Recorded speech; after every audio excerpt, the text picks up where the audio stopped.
வணக்கங்க. இன்றைக்கி நம்ம தவிட்டு ஒத்தனம் எப்படி கொடுக்குறதுன்னு பார்க்க போகிறோங்க. இது பார்த்திங்கன்னா கோதுமாவுடைய அந்த தவிடுங்க. இது நம்ம கோதுமை போயிட்டு மிஷினில் அரைச்சிட்டு வந்து அதை ஜலிச்சு எடுத்து வைக்கிறோம் பாருங்க. அதனுடைய ஜலிச்சது தாங்க இது பேர் தவிடுன்னு சொல்லுவாங்க. உங்களுக்கு பார்த்தாவே தெரியுது. அந்த மாவுலேருந்து எடுத்துட்டு தாங்க இது எதுக்கு நம்ம பயன்படுத்துதுன்னு பார்த்தீங்கன்னா, முக்கியமாக பார்த்தீங்கன்னா இந்த முட்டி வலியெல்லாம் இருக்குது பாருங்க, அவங்களுக்குங்க பாத வலி, முட்டி வலி, மற்றபடி மூட்டு வலி இருக்குது பாருங்க, பின்பகுதி அந்த இடம், முதுகு வலி, இந்த மாதிரி இதெல்லாம் இது பயன்படுத்துதுங்க. இப்போ இது பார்த்திங்கன்னா ஒரு இரும்பு கடாய் எடுத்து வச்சுங்க. அந்த இரும்பு கடாய் சூடான பிறகு கனமாக இருக்கணுங்க. உங்கள்கிட்ட இரும்பு கடாய் இல்லைன்னா வேறு எந்த பாத்திரம் இருக்கோ அது கனமாக இருக்கிறதா எடுத்துங்க. அது அதில் கொட்டிட்டு நம்ம இது சூடாகிற வரலுங்க, நல்லா கொஞ்சம் சூடாகணும்.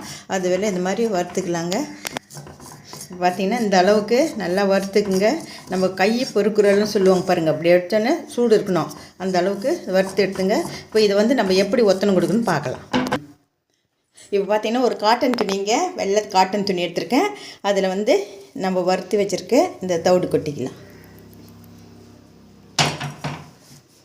இதை கொட்டிட்டு இது நல்லா டைட்டாக மூட்டை மாதிரி கட்டிக்கணுங்க. இந்த அளவுக்கு இந்த சூடு போகிறதுக்குள்ளே இந்த பாருங்கள், இந்த அளவுக்கு இந்த மாதிரி டைட் பண்ணி ஒரு நூலோ லப்பர் பேண்டோ போட்டு நல்லா கட்டிடுங்க. இந்த அளவுக்கு கட்டினாங்க. இப்போ கட்டிட்டு இப்போ பார்த்திங்கன்னா முட்டி வலிங்க, முட்டி வலி வலியோடு வீக்கம் இருக்கும். அந்த மாதிரி இடத்துல நம்ம இந்த மாதிரி ஒத்தி எடுக்கணுங்க. இந்த அளவுக்கு ரொம்ப நேரம் அழுத்துவோன்னா இந்த மாதிரி ஒத்தி எடுக்கணும். அதே போல் பாதத்துலேயும் இந்த மாதிரி நம்ம வச்சு எடுக்கலாம்.